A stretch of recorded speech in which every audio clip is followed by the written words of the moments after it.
Well, this election is over. Nothing will change that. And I think it's not just about the information given to an incoming administration, but to the American people.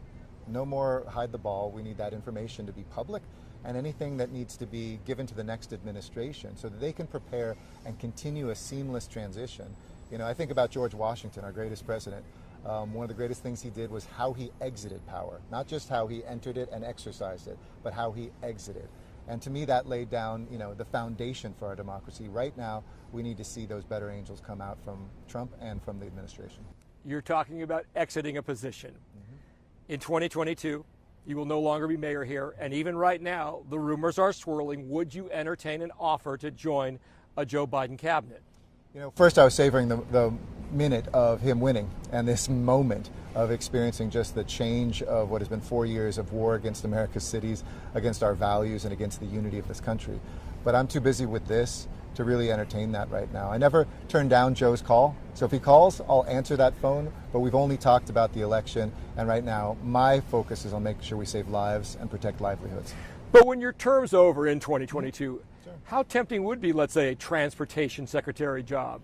Whatever Joe needs, I've been there, whether it's helping with the vice president, whether it was us working together to raise a minimum wage here. He's somebody who I know and I trust and have a personal relationship with. And I do think that this next decade will be a defining decade for us. The next 2 years because of COVID and our economy, the next decade because of climate change. So, while I'm focused, 99% of my time just on my job as mayor, I'll certainly talk to him at the right time. Also here in California, as you know, Governor Newsom now had to go ahead and apologize for that dinner at a very expensive French restaurant with 12 other people. They did not live in the same household. Have you spoken to him about that? And are you concerned about the optics of that? No, I haven't spoken to him about that. But of course, for all of us, look, this is a tough moment. We miss each other. We want to spend time with folks that we care about. There are, I think, a lot of moments where we all are human. And we got to let people be human, but we can't slip. We have to make sure we continue to do everything we can. 10% of the spread here in Los Angeles has been probably people saying, let's go in stores and watch those Lakers win, watch those Dodgers win, celebrate the election. We can't do those things. We can't let down our guard. It doesn't matter who we are, but that is what causes this spread. And in this cold weather, that's why we're seeing these numbers begin to spike. Given what's happened here in Los Angeles with unemployment, there are a lot of people who are extremely concerned about how they're going to continue to make ends meet, or really not meet, given everything that's happened.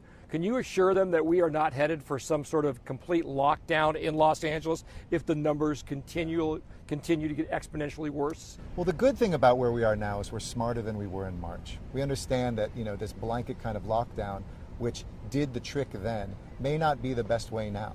That, in other words, we've had the best numbers while these things have been closed, and we've had the worst numbers approaching them now while the same level of things are closed. So it's not about whether a store is open or not, it's about your and my behavior. It's about whether we think, well, I know that person, so I'm familiar with them, I can hang out with them, and then 3 other people tomorrow, and then 3 other people the next night, and 3 other people the next night in my backyard, or maybe we go indoors and we open a window.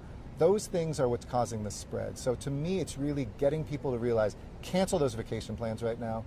Do not sneak in other households for Thanksgiving. Get a chicken instead of a turkey or a small turkey. Do those things. To me, the mantra is 2 things. Don't share your air and don't do stupid things. We all now are smart, and we know the difference between stupid behavior and smart behavior. There will be people who die because of our behavior if we don't go back to that, disciplined way that in March, April, and May we were able to bend this curve down.